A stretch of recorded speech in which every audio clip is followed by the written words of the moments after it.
Crossover, quick release. Oh, baby, and the foul. Woo. Offensive rebound for Watson.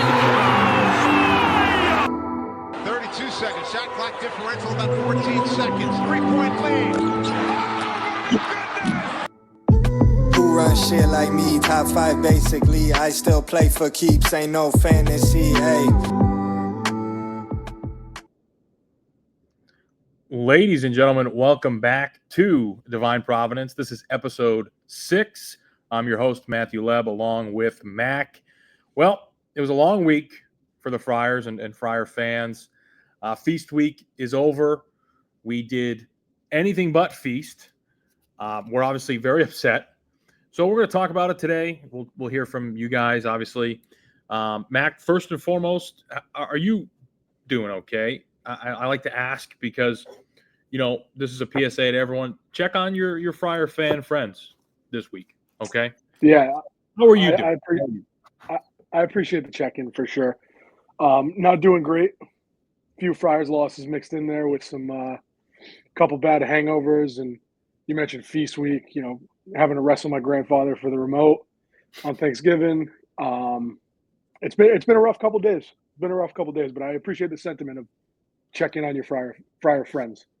Yeah, you know, the holidays can bring a lot of emotions for a lot of people. And, you know, a couple losses mixed in that we feel like we should maybe win, combined with maybe seeing, you know, you go out to your hometown bars, maybe you see, you know, an ex, maybe you see some friends that you haven't seen in a little while. There can be some emotion. So, you know, we're kind of in the middle of it right now.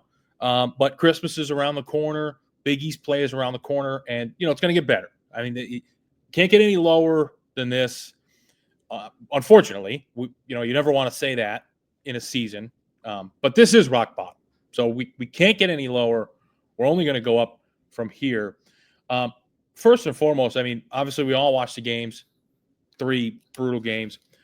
Any positive takeaways? Before we talk about the negatives, were there any positive takeaways from Atlantis that you saw? Yeah, I mean, I think there's a lot of negatives that you can point to over the last couple of days. A lot of negatives that have been pointed to publicly. And, you know, if I'm being transparent, maybe I'm just scrapping the bottom of the barrel here.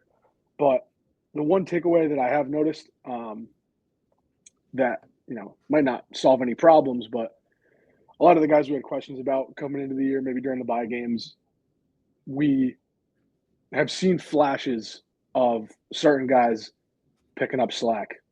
You know, against Indiana, Jabri came out of nowhere, and he looked great. He looked confident, guarded well, shot the ball well.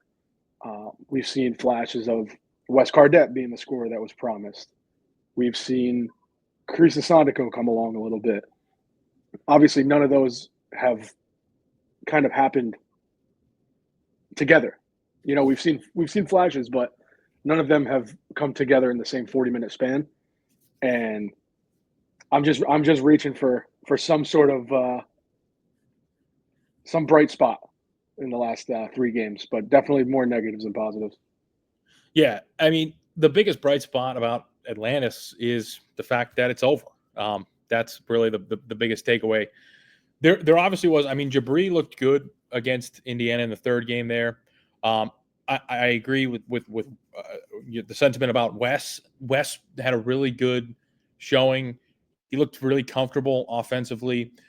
Corey Floyd continues to look really comfortable. I think Jaden Pierre was also, you know, a little bit of a bright spot in at least when it comes to scoring the ball.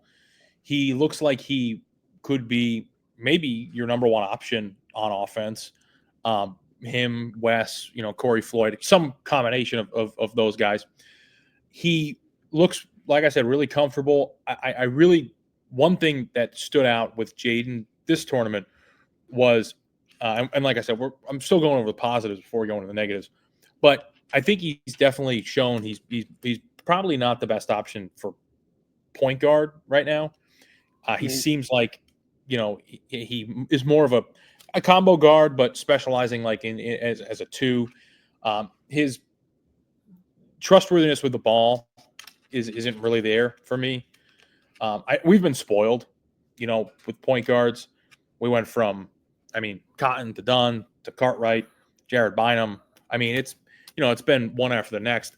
I don't, Jaden is more of a two guard, but there were some bright spots. The Oklahoma game, to start there, I thought they kept up with Oklahoma. They pretty much controlled the first half, and then they just never really could kind of put the game away and get over that hump. They had a couple opportunities in the first half to kind of break it open, and it was almost just like they just couldn't get there. The second half, obviously, they definitely struggled way more, but stayed in it, and they had a chance to win at the end. If that shot goes in from Jaden Pierre, we're probably singing a little bit of a different tune right now. Do you think it would be a lot different? Do you think maybe we would have won a game or an additional game if that shot falls? Yeah, I put up a tweet the other day. I think we're 2 inches from a Jaden Pierre heave of having a completely different outlook on the tournament. Obviously, ifs, ands, and butt fucks, but that shot goes in, we're having completely different conversations. I do like the way the Friars played Wednesday night against Oklahoma. I think they looked competitive. The first half, the Friars are up 8, and I'm thinking to myself, like, shit, we look like this without, our best player, which we'll obviously get to at some point. But I was very optimistic after that first half. Obviously, the 5 halves after, not as optimistic. But yeah, Pierre hits that shot. You get a crack at Arizona. Not to mention Oklahoma went on to win the whole NTE. You're a Jaden Pierre 3 away from having very different conversations. But the way the next 2 days played out, here we are. And like you said, it's a low point. Definitely. Yeah. And obviously the biggest storyline, like you just mentioned with the Oklahoma game, is we were kind of promised loosely a Bryce Hopkins appearance. We don't know the official reason why he didn't play. Again, the speculation has really been the driving force behind why this has been so frustrating, probably for Kim, for Friar fans, for Knapp, and for Bryce as well, not really knowing and really who's pulling the strings. There's a lot of speculation, and I'm not going to do that. I'm not going to talk about Bryce's body language on the bench. Like, at the end of the day, I wasn't at the game. I made a tweet that talked about it, which I took down because it's really unfair to say anything about Bryce's body language when I wasn't at the game. I was going off of what people were telling me, and people sometimes like to exaggerate for a good story. At the end of the day, I believe Bryce wants to be here, and I think that he's going to play here this year, eventually at some point, despite all the conspiracy theories that we hear right now. But it's coming down to the point where to salvage this season, we do need Bryce Hopkins to suit up. So do you think we see him in the BYU game? I think we need to. I think if there's any sort of – if we don't want to have to rely on winning the Big East tournament, I think, to end up playing in March, I think we need to see him. We need to stay at least competitive with BYU. And like you said, the whole speculating – I don't want to speculate or anything, but at this point, you remain optimistic that Bryce plays. But we're a quarter of the way through the season now, and you kind of just have to take the team at face value of what you've seen on the court. And, it'd be nice if Bryce played. And I'm still confident. Like you said, he's a Friar through and through. But we've seen 13 guys play as opposed to 14 so far this year. So anything that is said about Bryce, and when Bryce comes back, it's all hypotheticals and fairy tale stuff that realistically doesn't move the needle for the Friars at all right now. Yeah. I would love to see him play Tuesday. And if he doesn't, I just get more and more pessimistic right now because these games are very important, especially in a non-conference schedule where the Big East in general just looks like crap. So, yeah, No, I absolutely. The follow-up question to that would be like, so obviously we had a rough week, one of the worst weeks as a Friar fan that we've had in quite a while. What do you feel they need to do to erase this week resume wise? So like completely eliminate this week and not let it hinder your ability to make the NCAA tournament, or what do they need to do to make the NCAA tournament? In other words, do you have to win out non-conference and maybe get 11 or 12 wins in the Big East? What do you think? As far as the non-con, I think you need to avoid bad losses. A neutral game against St. Bonaventure and a road game against URI, on paper, that's not going to look great if you have those losses on your schedule. BYU, probably just stay competitive, but I think without Bryce, this is not a tournament team right now. I think in order to even have a fighter's chance at an at-large bid, you got to go 5-1 for the rest of 2024. Worst. Did I say 5-1? Sorry, 5-1 the rest of 2024. 4-2, very worst case scenario. But I think it all starts with that BYU game, and obviously, you want to get back home, and no better place to get the season back on track than against a Big 12 opponent at the end. Yeah, I mean, if you can win out non-conference, right? So you have 3 games left in the non-conference, right? You have BYU, you have URI on the road, and then you have St. Bonaventure on a neutral site. So that's 3 games where you have the opportunity to pick up actually some decent wins. I mean, BYU will be a good win if they get it. URI, I think they're eventually you're going to see them kind of go down in Ken Palm when they start to play the A10 opponents. But right now they're top 100 in Ken Palm or around there. I'm not 100% sure. I want to say they're higher than PC, but I'm not 100% positive. I think they're right in that neighborhood. Yeah. Yeah. So, and that's a road game. So that would be looked at as, an okay win, at least for now. And then St. Bonaventure neutral site, that's kind of a pretty neutral game for your resume, whether you win. Obviously, if you lose, it's not going to be great, but, winning that game probably won't help you all that much. It's certainly, like, if it's a close game, though, it's not going to be one of those that hurt you. We've seen some games where you can win and you get hurt. So I think that you have to win those 3 games, honestly, to kind of erase what you've kind of opened up or what you've done here. And then DePaul on the road, St. John's at home, and Marquette at home. So that's your 2024 slate. So that's 1, 2, 3, 4, 5. So 6 games, like you said, 4-2 at the absolute worst, 5-1, and you're kind of like back in business. So yeah, I think that's very possible. 5-1 is very possible. Obviously, without Bryce, it's going to be very hard. But who knows? We might see him Tuesday night against BYU. I'm thinking, as I've said on the last 3 shows, I'm thinking that we do see him. If we don't, this game against BYU at home, dry floor, not to give validity to the conspiracy theorists out there, dry amp floor, okay? The amp floor has been fixed. Also, it only really happens when it's unseasonably warm, and we got a little bit of a cold snap coming up. Not to be a weatherman, but, we got a little bit of a cold snap coming up.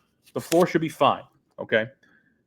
I think we see Bryce, and I think he plays relatively a full game, hopefully. That's, Yeah, I think 4-2 is not a lot to ask for either. You play 6 games. The 3 worst opponents are the ones you don't have at home. So you get cracks the 3 big dogs on your schedule for the rest of the calendar year. That's BYU, St. John's, Marquette, all in your building. You quote unquote, steal one of those and avoid any bad losses with URI, St. Bonaventure's, and DePaul. And the outlook could be totally different. Not saying that's going to happen, but avoid the bad losses and give yourself a fighter's chance in your own building. And I think January 1st, if Bryce is active and he's playing minutes, this is a completely different conversation we're having. The matter of the fact is, right now, it does not look pretty at all. Mm-hmm. Correct. Yeah, it doesn't. And that's really the kind of the basis of this show. There is a lot of negatives to talk about. We're not going to harp on, the players as much. I'm sure they're getting a lot of heat from the coaching staff.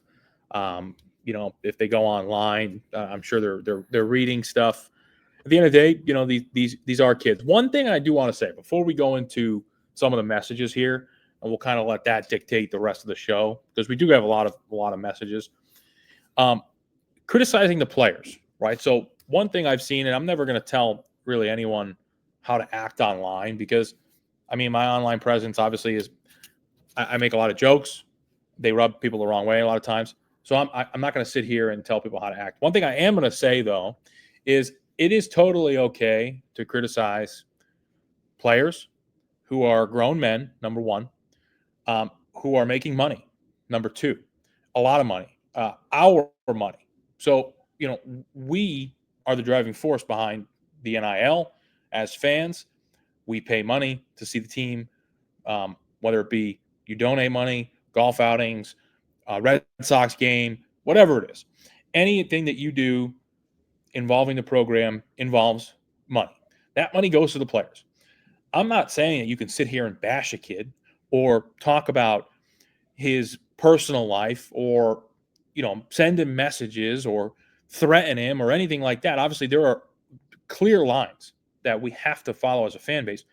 But to say to someone, don't criticize on-court play of a player because they're quote-unquote college kids, when most of these quote-unquote college kids are making more than doctors, is ridiculous.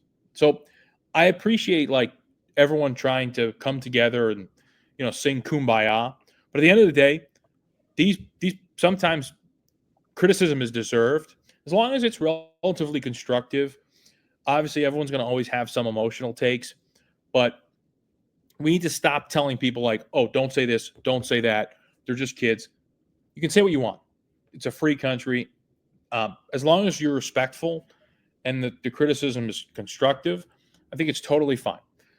Having said that, just kind of had to get that off my chest. We have some messages from people who are, a little bit nervous, a little bit upset. A lot of the sentiment, though, is telling the fan base to calm down, which I do agree with. I think we all need to calm down a little bit. So not to ramble, but we can get to these messages here. Do you have one that you want to start off with? Yeah, for sure. And love the sentiment, by the way. I think if it's between the lines, it's right. It's totally reasonable as long as you're not, criticizing someone's character. Yeah. Coach Steve says, enough of the divide amongst PCBC accounts. What made this a strong community is now dividing us. I believe you should be able to voice your own opinion, whether it's your displeasure of the team / coach, trolling Dirty Ed, or having a solution because you know ball. Couldn't agree with this more. There is a line as far as criticism, like you said. I think this is a very passionate fan base. And if it's constructive, then by all means, like you said, we give money to the program. There's a reason to be passionate and want to see some sort of change if there's not, if the on-court product isn't great. Obviously, trolling Dirty Ed. I think a lot of Georgetown fans online are seeing the chaos going on. So I think someone called it a PCBC civil war. And that's just, I think once the calendar turns, was it tomorrow's December 1st? Once the calendar turns, PCBC civil war should be completely over and everyone should be focused on BYU. I think it was a lot of overreacting, and I think we just got to put our head down and look forward. Yeah. No doubt. Coach Steve is right. At the end of the day, one thing to keep in mind is we want a passionate fan base. We want high fan interest. That's what drives, donations and NIL and sellouts, and home wins, right? But with that, like, you have to understand there's going to be some negatives that come along with that, right? And the biggest negative is that when things aren't going well, people are going to be really upset. I mean, I use like Yankee fans, Red Sox fans, right? Like Cowboy fans. These are fans, like, when the times are tough, they're like, oh, these fans are terrible. Well, that's because they just care a lot, and there's so many of them. I think that's kind of comparable for us because we do have a lot of fans, especially online, and we are very passionate. So, yeah. Yeah. This one comes from Steve Daniels. This, I think, kind of puts things into perspective a little bit. We lost to two very good teams, Oklahoma, who obviously went on to win the MTE, and Indiana, who was a top 15 team when we played them. We lost two very good teams without our best player. It's really not hard to believe. We laid an egg against Davidson, so what? People weren't complaining about the offense last year when we beat Creighton at MSG or when we should have beat Marquette. Everyone chill. And I think this is a lot of the messages we're going to be showing are very relax. And we put out an episode a couple weeks ago saying the sky's not falling. We're not saying the sky's not falling because I do think there is reason for some sort of panic, and I think we saw it the last couple of days, but it's like the sky isn't definitely falling. There's a shot that the sky's falling. We're just not. Yeah. I don't know. It's I'm not going to sugarcoat it. It doesn't look great, but at the same time, like, it's November. I don't know if you had any thoughts on, I guess, the competition we played this week. Well, yeah, I mean, he's right. That's a fair point. For one, the Oklahoma game, like, I kind of you left that game feeling okay about things. I left 100%. that game thinking they passed the test. They had a chance to win the game in the final seconds, and yeah, it was shitty to lose that game. It sucked, and you really wanted to win that game, but like, I was like, okay, like, I mean, you add Bryce to this, and I mean, this team's really not bad at all. Then you have the Davidson game, and the Davidson game showed you that there is some issues, and obviously in Steve's message here, he's saying that people weren't complaining about the offense last year.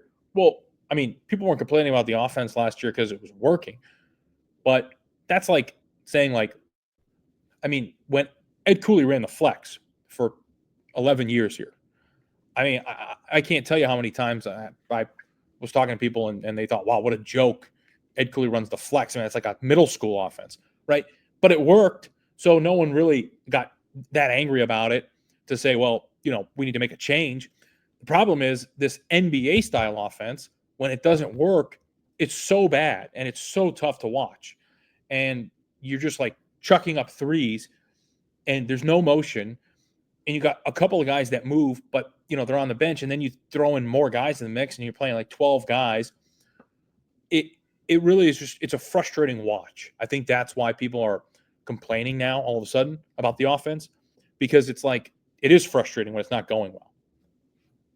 Yeah, I think it's very easy to criticize something when it's not going well, and then just kind of take a back seat when it is going well. I don't think this team is going to win games in the half court at all. There was a possession against Indiana. You get a tough defensive stop. You're swarming the ball, poke the ball out. One quick outlet pass, and you're in a two-on-one situation.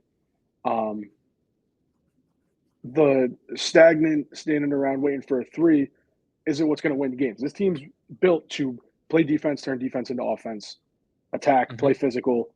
Wes Cardet's done a great job of attacking the rim. And you take a look at some of the great Friar teams that we've seen. They get to the line, they draw fouls, they attack. That can slow the game down in your favor, put you at the line. And we really haven't seen that. It's kind of been stand around, shoot, maybe a pick and roll here and there, but everyone's just kind of standing around the perimeter. So I don't know. Maybe just mix some things up because when it works, it works. We saw it the other night, Definitely. but and I think this is kind of an overarching theme with Tim right now. Not to go off topic, but don't be afraid to change things up. You know what I mean? Be a little fluid. Play where the game takes you. Don't just live and die by your one system. For sure. And that is kind of like what's happening a little bit. You are kind of like living and dying by that one particular offense. And yeah, I'd love to see a little more transition offense. Like hit a transition 3. Jabri hit one against Indiana, and I was like, wow, like that fired me up. Jabri is alive, and we hit a transition 3, which is like what this team should be doing. You should be, like you said, turning defense into offense, getting out on the open floor and running. You got athletes. You got Cardette, Floyd, Jabri, guys that can run the floor, Pierre, Joseph. I mean, like, run the floor, get out in transition, hit a transition 3. Make them call a timeout, control the game. The first half against Oklahoma, they did a little bit of that, but they did control the game for the most part. But still showed signs of like getting trapped in the half court and then trying to work through these terrible ball screens and this just no motion offense where no one's cutting, no one's moving, and creased is just like you're trying to get the ball to creased and he can't catch it or he drops it. It's it's tough. So, but we can move on to the next one. But I had to. I hear you, man. So this one comes from David. Tell the keyboard warriors to chill. Lots of season left. If you're a fan, then back the guys. Sick of 40-year-olds bashing 20-year-olds playing hard. We're missing a first-team All-Big East player. Lots of season left. Yeah, I mean, David. Yeah, sure. I mean, bashing. Right, there's a line, but if you're 40, if you're 50, if you're 60, if you're 30, doesn't matter. These kids, these players, these college athletes, right? They're getting paid to do a job, and they are kids. They don't deserve to be attacked. But someone makes a mistake on offense, on defense, yeah, we can criticize it all day. Don't just look for things to criticize. But I think that's whatever. That's fine. Sure. I think we've said there is a line, and like Coach Steve said in his tweet, bring solutions because you know ball. Like, plain and simple. If you see it, you're allowed to criticize it if you know the cause of that problem. Don't just be like, oh, so and so sucks, because then you're just bashing your guys. Right. Yeah. One comes from Ryan. Said there's a surge of negative burners that just popped up. It's okay to criticize the team. People are acting like the sky is falling and forgot about 2019, 2020. Plenty of time to turn things around. I agree there's plenty of time to turn things around. There are, I don't know if you've noticed, there are a lot of burners just popping up. I don't know if it's, freshmen or people that just joined the community, or people have speculated that there's an influx of Georgetown burners, which I think goes against everything they swore up and down about last year. But yeah, a lot of the negative, the sky's falling, burn the whole program, like, is coming from these newer burners. Yeah, I agree, and probably it's probably a couple trolls mixed in there, or it's probably maybe a couple people that have, what I call like it's a burner, but they still have a voice, right? Because they have maybe 1,000 followers on their burner, right? So it's not them, but maybe they want to salvage that and their voice on that one, so they make a new one, maybe to bash some guys. That's just a little bit of a working theory, but no one, at the end of the day, by and large, there's always going to be a couple bad apples, right? And there's always going to be a couple people that say negative things. I mean, you see it with Yankee fans, Red Sox fans. It's the same thing. There's always going to be a couple people that just are terrible. But by and large, the fan base doesn't really have this issue. I think the negativity that you've seen is just a lot of people just kind of being honest. I think that there is a lot of negatives to talk about right now. How we do that, though, is really, is more important. I saw Father Jordan, who is a very respected member of the Providence College Twitter community, and he had a tweet that said, like, maybe we could open up a forum, like a Zoom call, to maybe ask Kim some questions, right? And if Twitter is a big part of our fan base. We can't deny it. It exists. Mm-hmm. That's just how it is. So the program either can embrace it or completely deny that it exists. Unfortunately, you can't deny that it exists. So your only option is to embrace it. I think that's a good idea. I don't think it's probably something that would happen in the middle of the season after, your worst stretch. There's a lot of work that Kim needs to do, concentrate on, getting the team right. But yeah, I mean, that's a sensible thing to do. There's a lot of people that have a lot of questions. And we would like answers, So, yeah, I think that you're going to see people try to kick us while we're down. You're going to see people make accounts. You just got to ignore those people and, go from there. So going off the Father Jordan idea, I like the sentiment behind it, and I think this fan base has done a good job of bringing ideas to the table that would support NIL, and I think the school has done a good job of facilitating a lot of those ideas. My only issue with that is I feel like, just like any coach, if you open it up to the fan base, it wouldn't be far off from just like a normal press conference where you get coach speak and you're kind of answering the questions without answering the questions. And I don't know. That's my only concern with something like that. And like you said, the likelihood of it mid-season after a bad stretch is just asking to be peppered, I feel like. Yeah, totally. Totally not the right time. But yeah, not a terrible idea.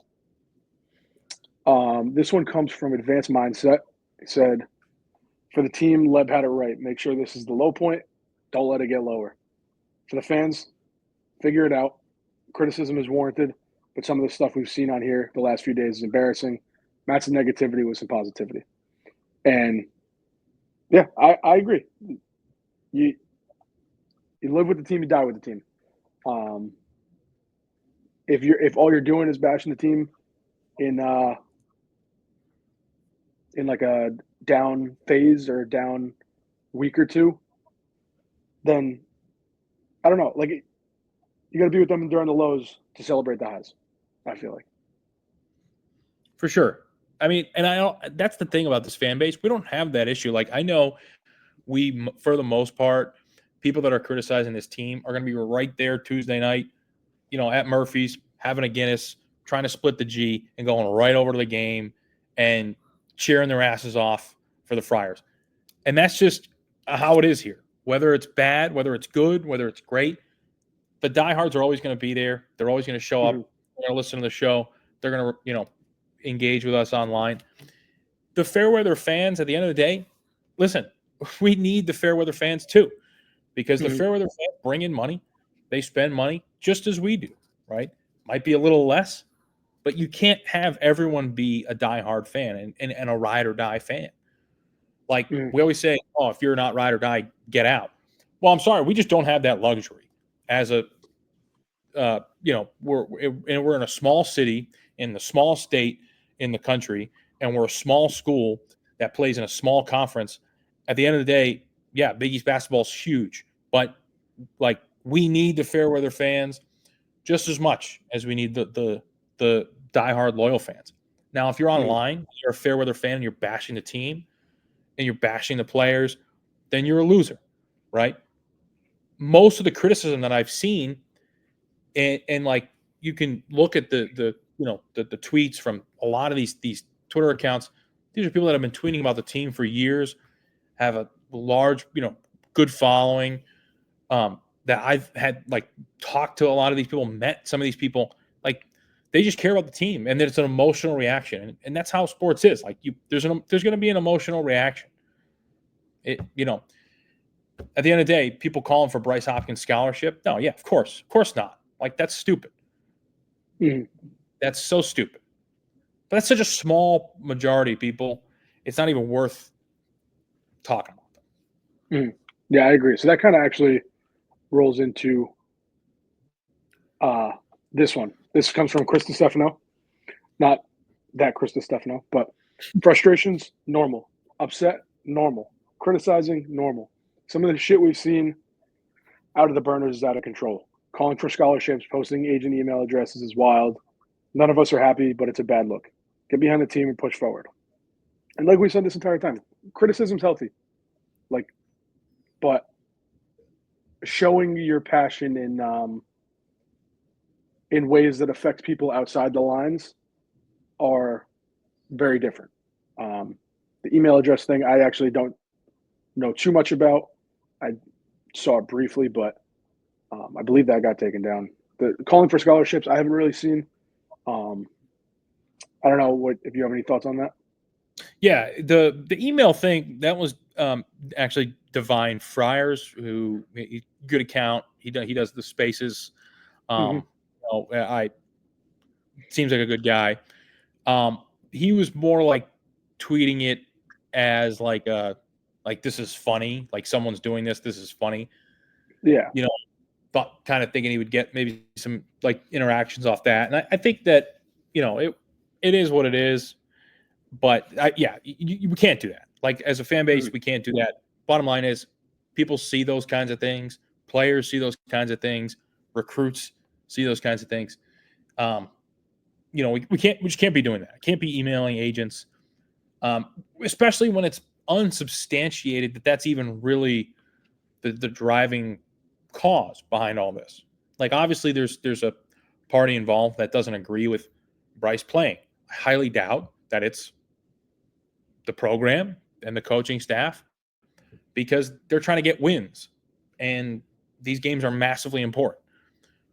So ipso facto, it probably is someone on Bryce's side. Again, that's all speculation. Mm-hmm.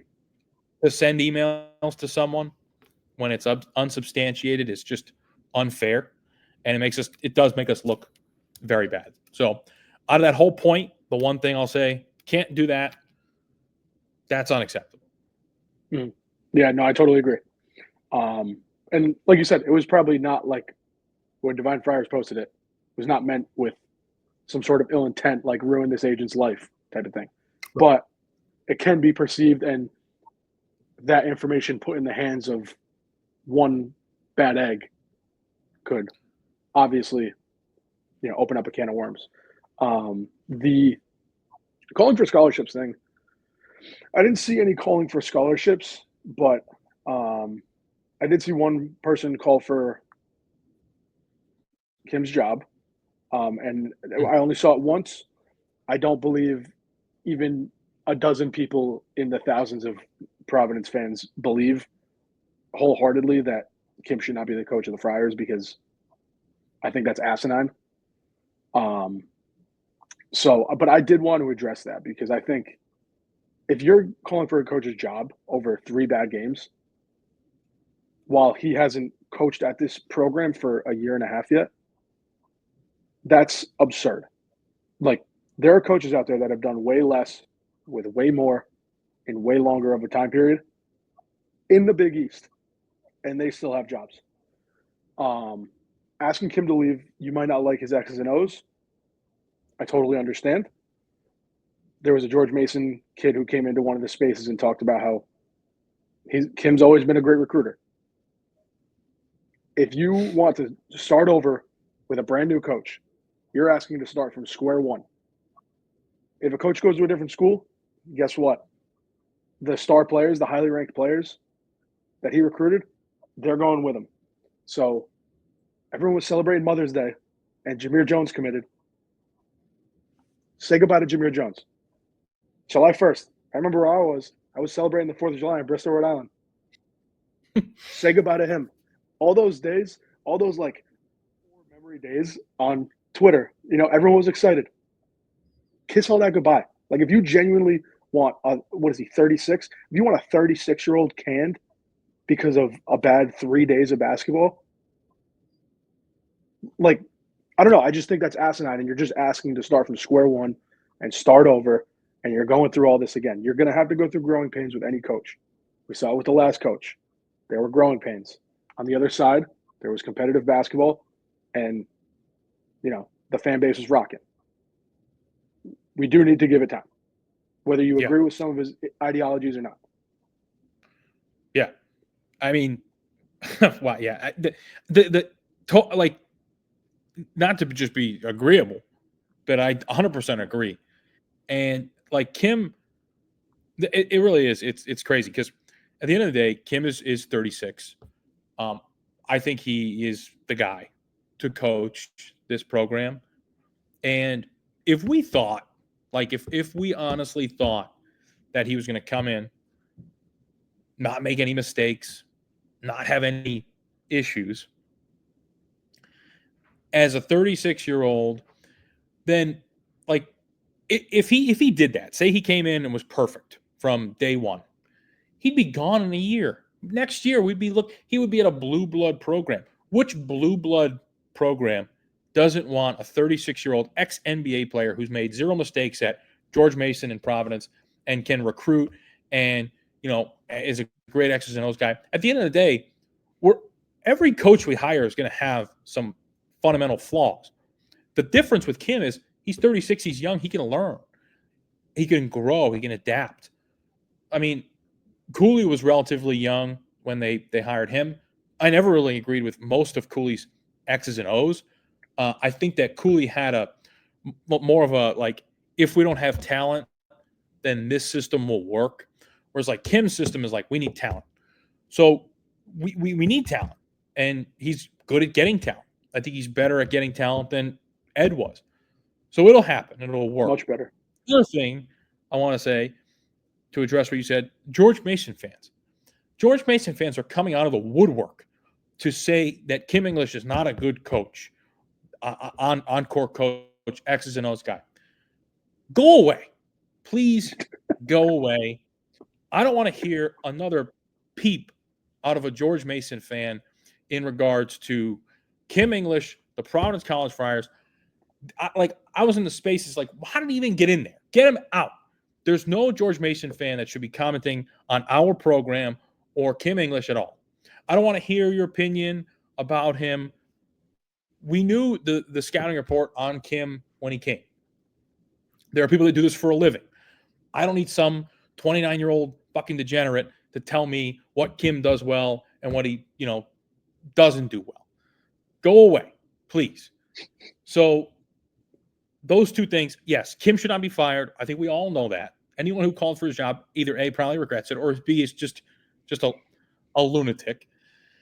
And lastly, George Mason fans, go home. Go home, please. Nobody wants you here.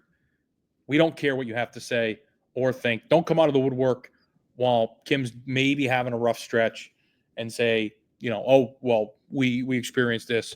The huck it, chuck it, and Odoro. Get the fuck out of here. Go home. Mm-hmm. Yeah, I mean, I didn't even think about it from that angle, because you are right. They are coming out of the woodworks. I mean, when the Friars were rolling in late February last year, you didn't hear a peep from any George Mason fans. I didn't even know George Mason fans existed.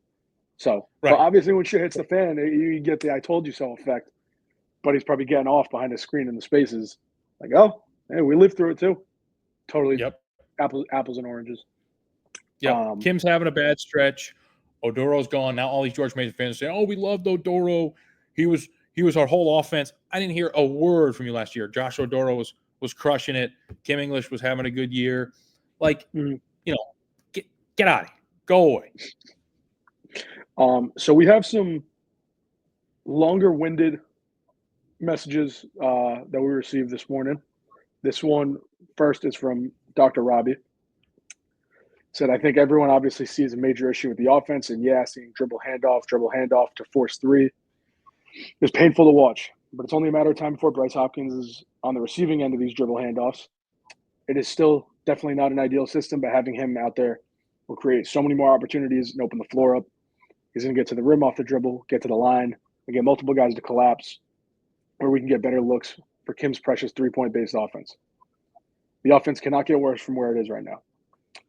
I think having a dynamic guy at the top of the key on one of those dribble handoffs as opposed to Kreese or Oswin, who is not a threat at that spot on the floor, obviously opens up another layer. And that's a lot of optimism for when Bryce comes back. But I definitely agree with Robbie's points. For sure. All good points. And I also, challenge a couple people to put yourself in Kim's position right now. And besides the whole Bryce Hopkins coming back, because that's his whole point is, well, this offense will work when Bryce Hopkins is there. And that's very possible. It is very possible that things work itself out. And now you have, Bryce Hopkins kind of being the focal point of the offense. But what would you do if you didn't have that?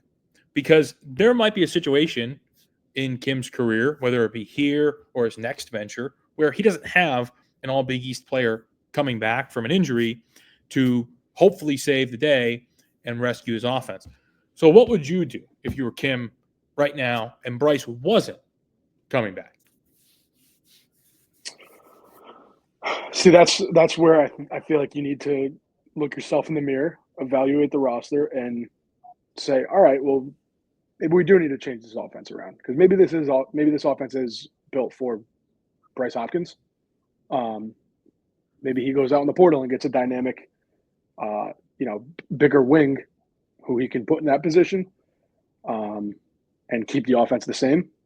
You don't know because you really don't know what the roster looks like next year. That's what's so weird about college sports. But if you don't have a Bryce Hopkins there, either try and replace Bryce Hopkins in the aggregate or change the offense. Those are really the only two options. Well, so that's year to year, which obviously, that's, different. But you're in the middle of the year, right? It's November, so the season is really just kind of starting. So I asked people this question as a follow-up because everyone has opinions, but no one really has any ideas on how to fix it. And if I'm Kim and I'm on Twitter, which he probably is because he's a big Twitter guy, I'm looking at the criticism, but I don't see any solutions. And I haven't seen any really on Twitter that suggest that might be a working solution. All I really see is that we're just not good enough and the offense doesn't really fit the players that, we have on the team. The biggest thing that people said was less people in the rotation. Do you agree with that? Yeah, I think so. I think we're getting too late in the season to be throwing paint at the wall. You know what I mean? Going deep into the bench. I will say, Kim did go deep into the bench Friday, and you saw two big lineups that I liked. I think that looked really well with Eli, and then you mix in Kreese or Oswin. I digress, but I think you do need to find your 8 to 9 guys, that you can rock with for 40 minutes, and because the mixing and matching, obviously, the easy thing to say is it doesn't look like guys gel together easily when you're playing 10, 11 guys. But at the same time, it also just kind of looks like, what am I doing? I need to find something. You're reaching for some sort of spark, rotating guys out in hockey shifts. I definitely agree, but I don't know if that's the be-all, end-all for the offense. Right. So, I'm not sure that that's the solution, but I definitely think that they do need to shorten the rotation. Mm-hmm. So say you have an 8-man rotation and ninth is a fringe guy, right? That's kind of like, 9th or maybe 10th, but I'll say 8 guys and a 9th fringe guy who, without Bryce Hopkins, right? This is saying this is if we were the coaching staff and we were sitting there, with our Dunkin' Iced, looking at each other saying, how do we fix this? And we weren't getting rescued by a player. Who's your 8 guys and then a 9th, fringe guy? I would say, obviously, Pierre, Bensley, Joseph. The backcourt, I think, has been somewhat of a bright spot in these first 8 games. Mhm. Creaston Oswin, simply the size you need.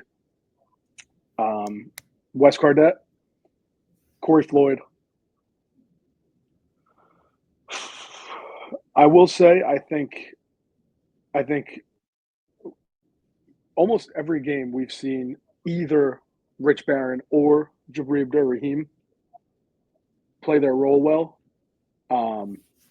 And it's almost like you kind of need to put a feeler out there the first 5 or 10 minutes to be like, all right, who's on tonight? They do play a similar role, so I'd say one of the two. So what does that bring me to 7?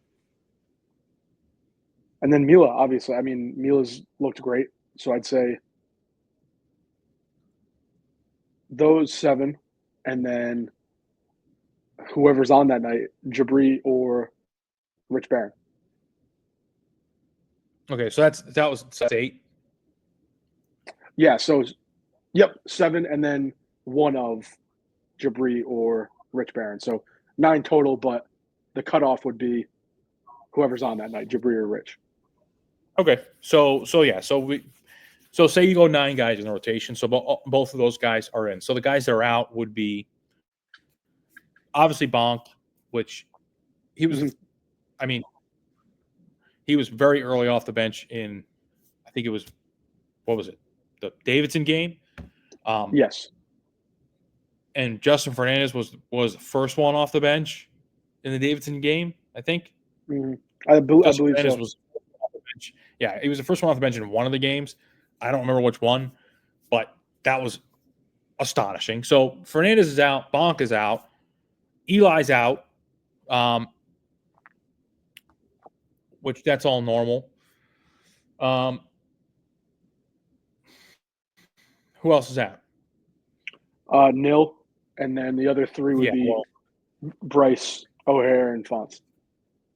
Okay, all right. So that's not that bad. So 9 guys, and you pretty much, it's 9 guys that you pretty much expected to be your top 9 guys. So that's your rotation. So no more Bonks, no more Eli's. I would say maybe even if you had to cut it down one more, then you're probably looking at like either Jabri or Creased coming out of there. I mean, I don't think you can take Barron out. I think he does enough on, the whole package. Mm-hmm. And he shot really well against Oklahoma. That, he basically, Oklahoma, in that game, he did what you really want Jabri to do, but with more physicality. He plays a little bit more of a complete brand of basketball. Jabri, though, like, he had an okay game against Indiana, but besides that, like, he literally, the 2 games, he really didn't do much. He hit 1 3 against Davidson. This is your 3-point shooter, and you're down a large margin, right?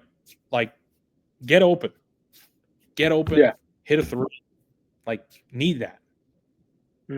There was one stretch though where, because I feel like the jury was kind of out on Jabri after a little bit. Obviously, super early in the season, should not be out on really anyone on the roster. But I mean, against Indiana, he had a stretch where, I mean, he came down, banged 2 threes, pseudo transition basket. And he came down and made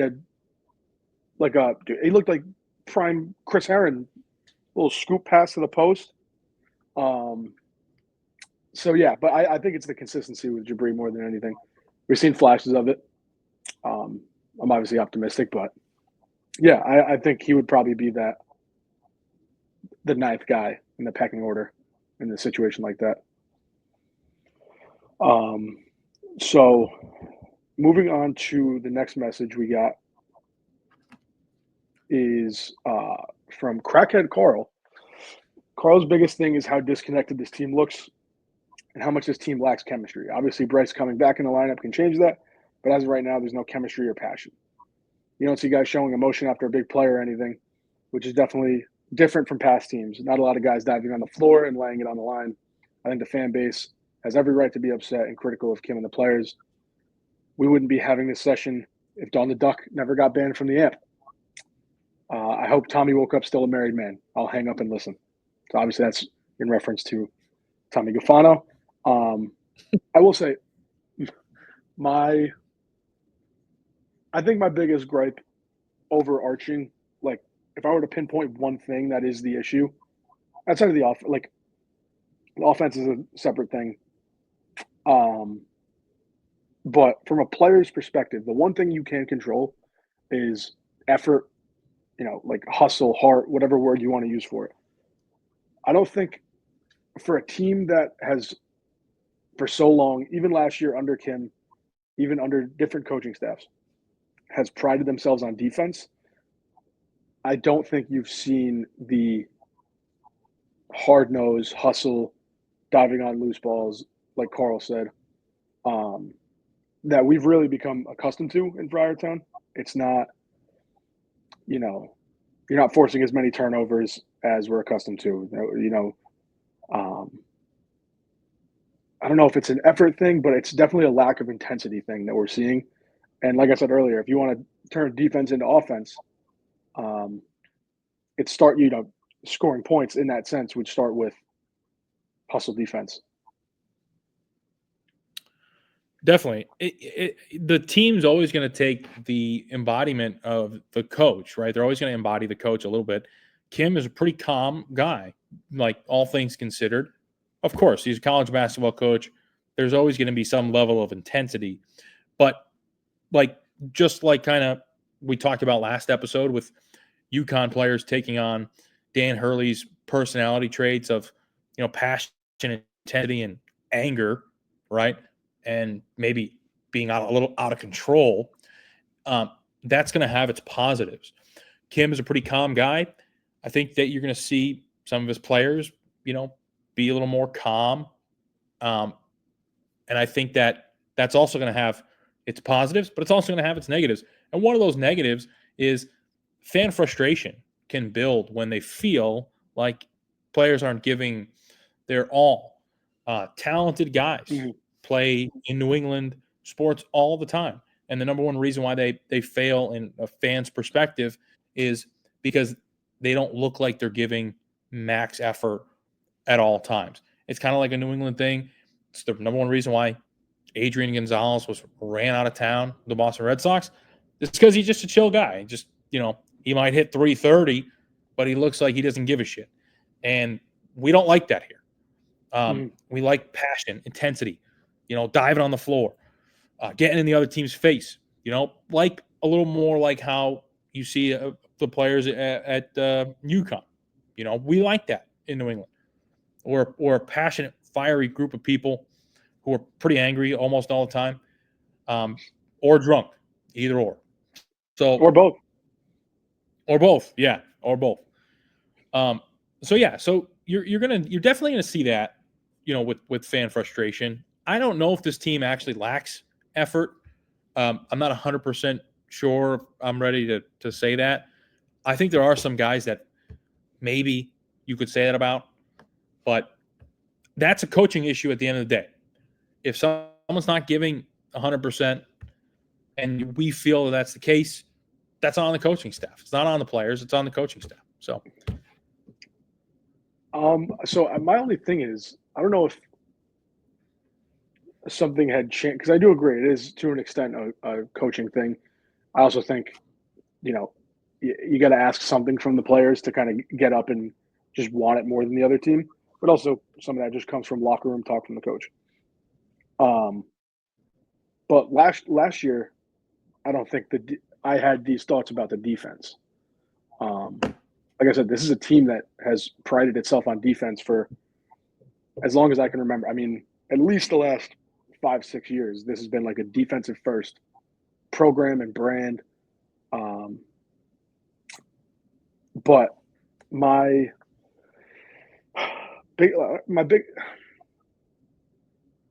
what was it yesterday? The Hoosiers were over 70 points before the 10-minute mark. yeah, I don't remember a time where a team that was facing PC was able to do that. And I think that's my biggest thing, is it's an intensity thing, whether it falls on the coach or the player. The intensity or the communication something isn't there on the defensive end. And I feel like that's going to come first and foremost. No, that's a phenomenal point. So I actually can tell you the exact number because I literally texted that exact thing to a group chat that I'm in, and it was Indiana had 73 points with 10 minutes left. And you're a team that prides yourself on hard-nosed defense, and this is a team that you're playing Indiana, who looked terrible the last 2 games. Against Louisville, they put up 40 points. I think they lost 70-40 or It was not 70-50, something like that. They got absolutely smoked by Louisville. Not looking good on offense at all. Not saying that one game means that they're a bad offensive team, but they didn't play, the 07 Celtics here. They're playing a very mediocre offensive team. And yeah, your brand of basketball is hard-nosed defense and a good defensive team, Kim English defense, right, that we hear so much about. And they got 73 points with 10 minutes to go. I mean, yeah, it's frustrating. It's absolutely frustrating when your brand of basketball is play defense. And I don't want to trade that ever. I mean, I lived through the Keno Davis era, and we've called him Keno Avis because no D. And that was it. It was, I mean, the lowest point as a fan was losing to Seton Hall in the Big East tournament, 109-106. And it was like such a winnable game. But 109-106, just an absolute, just track meet, up and down, terrible. And I never want to go back to that because the game is so uncontrollable, so out of control. The defense, college basketball is the way to go. And I like the kind of idea of the hard-nosed defense with the NBA-style offense. When it is right, when it works, I think you can really be a really good team, but you got to have the personnel to do it. And right now, they just don't. I think, I mean, you mentioned personnel. I think we have the perfect personnel for a hard-nosed defensive team. Like, yeah, coming into the season, I genuinely believed Kim went out in the portal and he got strictly guys who can complement well on offense, but first and foremost, play defense. Like Bensley Joseph, friggin' jackrabbit. Christos Sandico, 7-foot brick shithouse. Jabri Abdur-Rahim played for Tony Bennett, for Christ's sake. Like, this archetype, I guess, regardless of position, seemed like Kim went out and got defensive guys, and the defense seems worse from last year. Obviously, you had a guy like Devin Carter last year, who's one of the better defenders we've ever seen at Providence, but the identity is not there this year, and I don't think that gets talked about enough. Yeah, no, for sure. Do we have any more? Or? Yeah. So this one comes from Gickett Tames. Wow. This is a long-winded one. Hold on. Excuse me if I trip up on my words here. Oh, that's all right. I personally think that while Kim and his stubbornness is an issue, it is not the time at all to be calling for his job. I think Kim can show willingness. I think if Kim can show willingness to change and admit that his offensive scheme isn't great and we need set plays, I'm ecstatic. I also think the players need to be more locked in, like way more locked in. I know some people get mad at me for ranting about creased social media, and I definitely could have been a little bit nicer about it. One of our biggest issues is posting about Atlantis after the product we saw. It seems a little unnecessary. That's just my 2 cents. I really do, and I think we'll find our set guys and really figure out our rotation. The chemistry will develop, and things will gel. So that was a lot there. But I think it's a lot of the things we've talked about.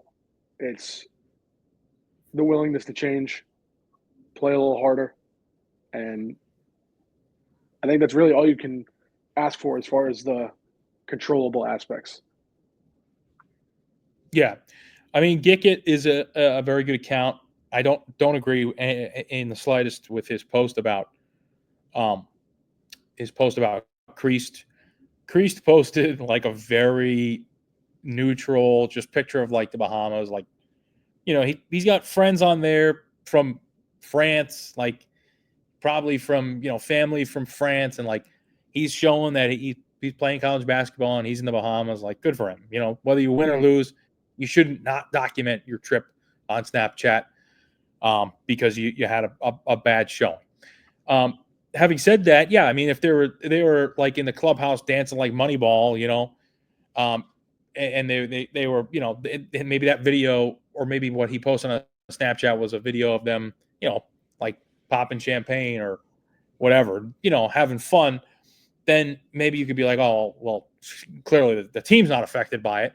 But yeah, he posted a very normal thing. So I think that's just grasping at straws. And I think, for Gickett here, it's probably just an emotional reaction, right? And he's just looking for something to, get emotional about it. So whatever, it's no big deal. Again, I'm not going to tell people what they can and can't be upset about. But his other point was the stubbornness. I don't know if Kim's stubborn or if he just doesn't have anything else in his toolbox. This is not a criticism of Kim. This is more of a genuine question. This is where one I would actually like to ask Kim himself is, are you afraid to go away from the game plan because, like it's an ego thing? Like, because Cooley was like that. Cooley a lot of times didn't want to go away from the game plan because of ego. Or is it you just don't really have anything else? So I don't know.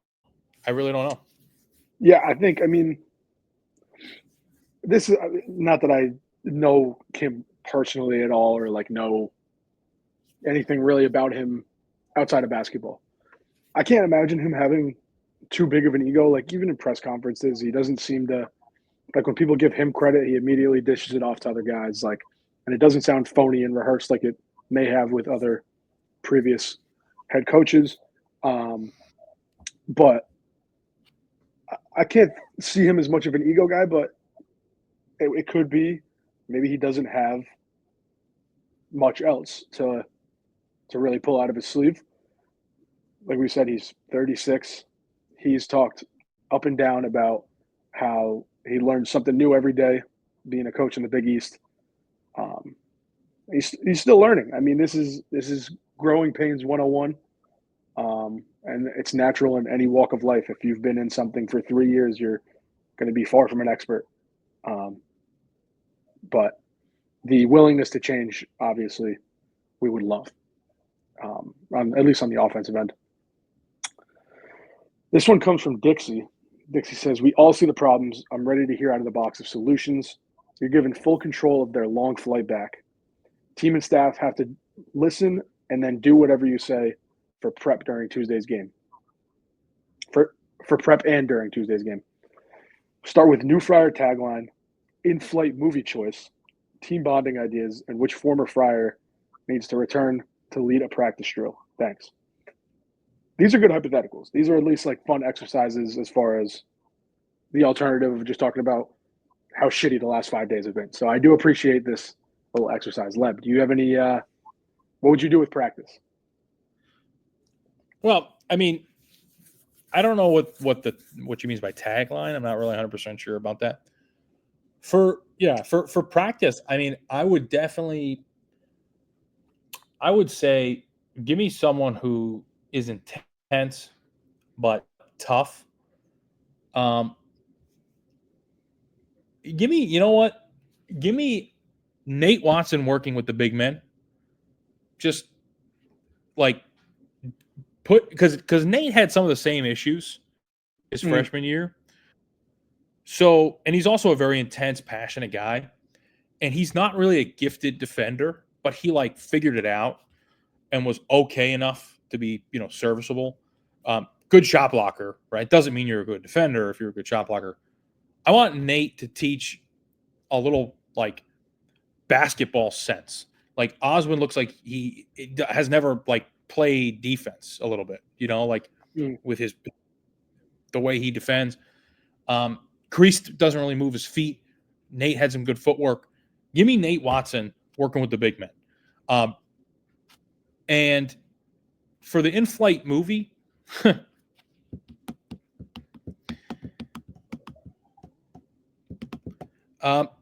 that's a tough one. I would say give me – got to be some sort of like, comeback story. Something like – give me like a Cinderella Man or something. Everyone counted you out, but now you gotta come back. Mm-hmm. Give me the 2004 Netflix documentary of the Red Sox. Okay. I like it. Yeah, I like that. As far as a player, I mean,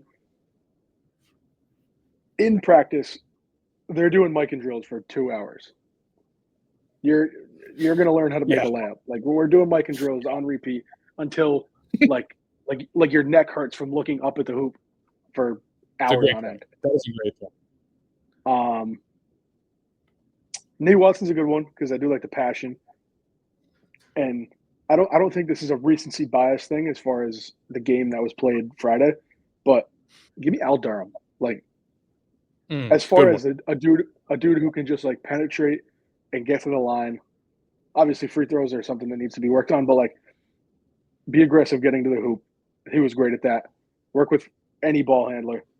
And just get to the line, man. Like the difference in control you have over a game when you can get to the line and get some of their, another team's star guys or, lockdown defenders in foul trouble, like you have so much control over a game.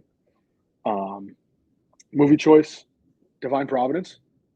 That might be a good one. Yep.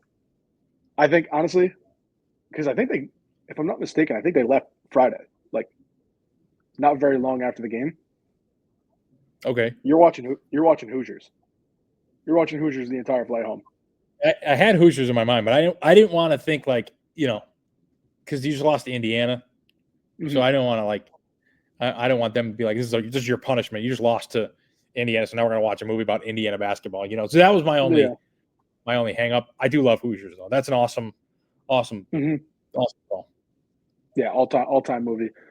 As far as what I would say to the team is play on fire. That would be, that would be my tagline. Be on fire. Get on fire. Stay on fire. Because the intensity is the one thing me personally, like I would love to see. Even from a home atmosphere standpoint, that's what gets the crowd going. That's what gets the crowd on your side is diving for loose balls, jumping passing lanes, drawing fouls, like charges specifically. Like get on fire, stay on fire, want it more than the other team. Say what you want about the offense. That's what I just want to see from a Friars team going forward, at least in this next stretch of 6 games here. Yeah. All right. I like that. There's one more that we forgot to upload on here. And it came from Dunk Princess. She messaged the Twitter account. She didn't reply on a tweet, so we missed it. But I want to get to it because it's not bad. I'll read it. Maybe a hot take, and maybe I don't know what I'm talking about, but I think Rich is more of a difference maker than people are seeing. Saw some negative discourse about him, and honestly, I disagree. Yes, his shots weren't going in consistently, but the whole team was struggling with that. When he was out there, I think his off-the-ball movement and physicality was a factor in our better moments. I personally like, quote-unquote, bully ball as a basketball fan, and I see him having that energy more. Was surprised he didn't play more in the Indiana game, but injury still could be affecting him. Overall, I see the vision for this team. I just think we are not connected in a way we can and will be. Also, firsthand experience the team. I firsthand experienced the team and talked to various people who are around them. I do not think there is a problem of them not getting along. If you were in the Thanksgiving spaces, you know what I'm talking about. Yeah, the last part, I don't buy into any of that. Yeah, I think whoever would have said that was just trying to stir the pot. Yeah. The spaces are great. Spaces are awesome. But, giving anyone a platform to say absolutely anything about the team is a little bit of a, can be a little dangerous. So to this point, basically, this one was about Rich Barron. So Rich Barron, I think, is going to have a really good career here. I've been disappointed a little bit with what we saw the first, couple games out of Rich. He was pretty much a non-factor. But the Delaware State game, he played really well. This tournament, against Oklahoma, he played really well. He is a massive X factor. When Barron is good, this team is good. I think we kind of forget about him a little bit, but yeah, I would much rather have Barron getting consistent minutes out there over Jabri, especially because Barron's 3-point shooting this year has been, pretty good, a little streaky, but pretty good. So I would much rather have Rich out there than Jabri, and I'd love to see him be consistent. And honestly, I really would like to see Rich start. I give him a start, shake it up, put him out there, put one of your wings on the bench, and maybe give Barron like the 4 role, and see what he does with it. Go from there. Yeah, I think there's also something to be said. Like you said, he's going to have a great career as a Friar. He's one of the few 4-year Friars that we're really going to have on this roster and over the next couple of years, maybe. He's a work in progress. Everyone knows that. But like we saw from him last year, you have seen flashes of it so far this year. I think, against Oklahoma, he lit it up. I mean, he almost had back-to-back transition threes. There was one stretch. And he looked great. I had Vietnam flashbacks of the Big East tournament. It was insane. But yeah, he's one of those guys that plays tough. You don't need him to be a stud. You need him to hit shots and guard. And I agree. I think he should start. I've said before, I loved when Corey Floyd came off the bench last year as the first guy off the bench.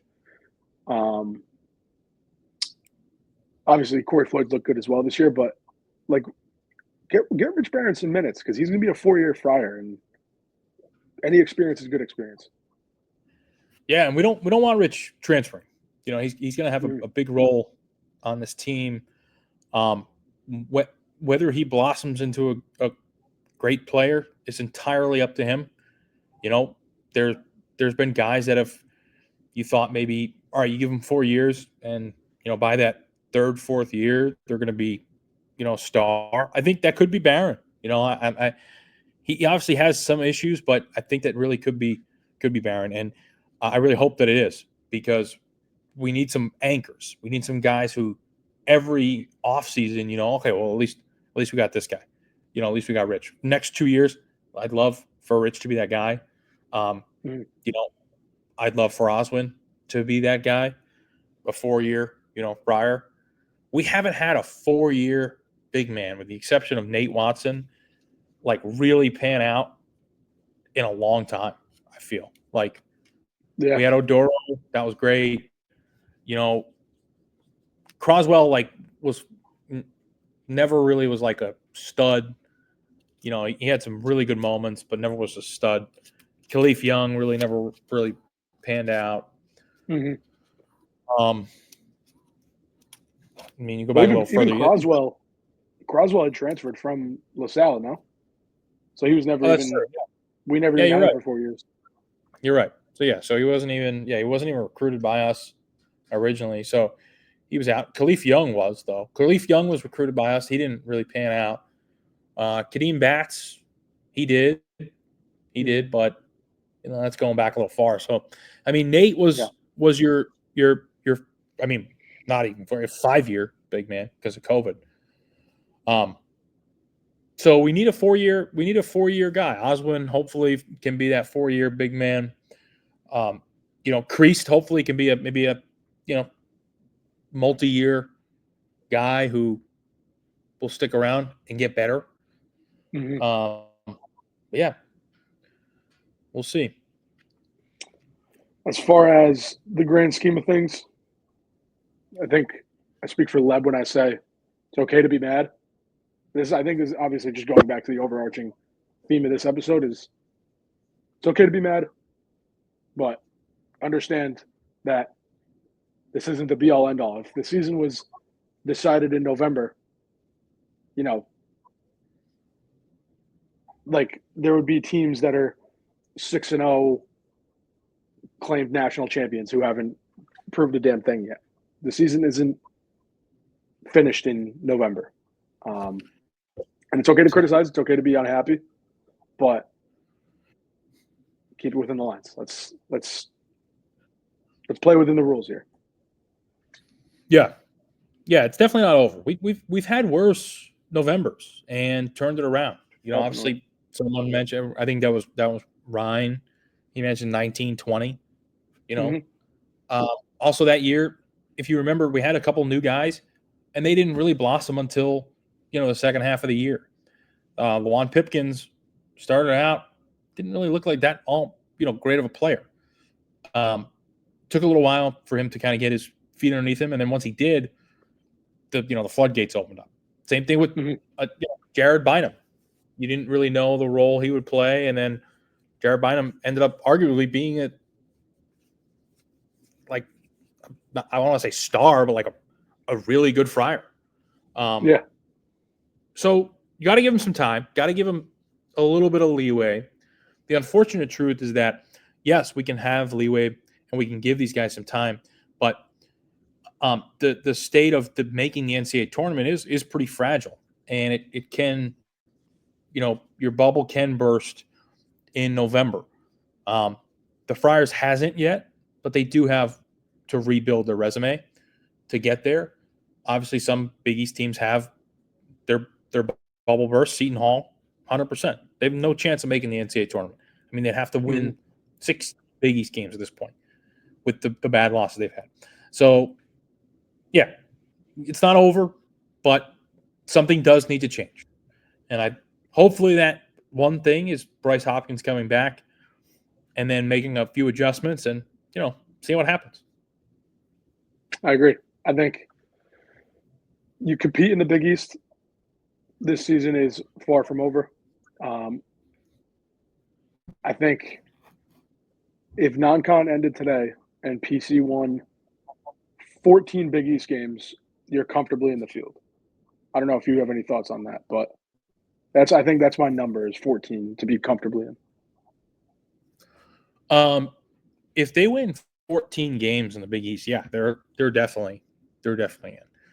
If you finish out non-conference play and you go, so what that would be? They have 3 losses, and there's 3 non-conference games left.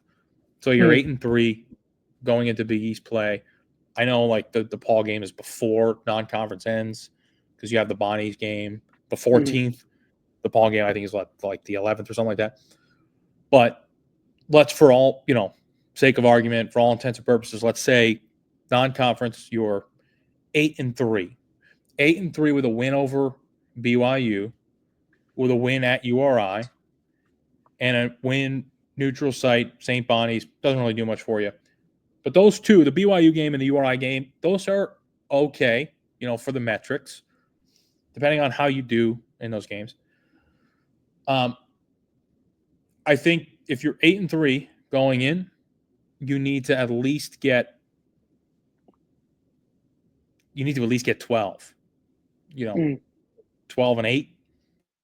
That's tough. But 12-8. Yeah, I mean 12-8 puts you at 20-11. Yeah, I mean that's last year they were last year they were that same thing, and they had 6 Q1 wins, and they didn't make the tournament. They actually really weren't even that close. They were 3 seed in the NIT. So, I mean, it really, and the Big East doesn't look great. You probably got to win 12, somewhere between 12 and 14 games in the Big East. So you got to win a lot. Starts in BYU Tuesday. 100%. 100%. I guess as far as big picture stuff, that's more talk for down the line. But the point being, it's doable. This isn't some like the season's over, chalk it up, pack it up, get ready for next year, type of thing. So that's my biggest thing is there's still games to play. There's still 75% of the season. Leb, anything else you want to touch on? No, I think we're pretty good. It's good therapy session. Hopefully, everyone here that's listening, if you're still listening at this point, Hopefully you can feel a little better after this. I feel a little bit better. So just kind of take it day by day, and starts Tuesday. So get there. Hopefully Bryce plays. Hopefully you get a win, and let the Mormons have it. Mm-hmm. Catholics versus Mormons. Let's take what's ours. Yep. Leave it all out there. Get drunk, have a few beers, and hopefully we're talking next week, and we're looking at URI with a win over BYU under our belts. That would be fantastic. Mm-hmm.